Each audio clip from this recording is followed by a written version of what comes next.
Vehari police کا منشیات کے خلاف کریک ڈاؤن۔ پولیس تھانہ صدر وہاڑی اور پیٹرولنگ پولیس نے مشترکہ کارروائی کرتے ہوئے 3 ڈرگ ڈیلر گرفتار کرکے 38 کلو سے زائد چرس برآمد کر لی۔ ڈسٹرکٹ پولیس وہاڑی اختر فاروق کی ہدایات پر منشیات فروشوں کا ضلع سے گلہ کما کر کے نوجوان نسل کو منشیات سے محفوظ کرنے کے لیے مؤثر اقدامات جاری ہیں، جبکہ اس مکروہ دھندے میں ملوث بڑی اور چھوٹی مچھلیوں کے خلاف وسیع پیمانے پر کریک ڈاؤن جاری ہے۔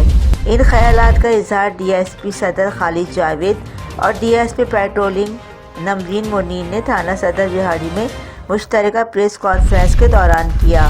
تفصیلات کے مطابق پولیس تھانہ صدر وہاڑی اور پیٹرولنگ چوکی 86W نے مشترکہ کارروائی کرتے ہوئے 3 منشیات فروشوں کو گرفتار کرکے لاکھوں روپے مالیاتی 38 کلو سے زائد چرس برآمد کر لی۔ وہاڑی پولیس کی کامیاب کارروائی کے دوران منشیات dealer Ghulam Sarwar Mohammad Jabbar Ghulam. Report director of Punjab Sardar Nasir Khan Baloch, Vehari.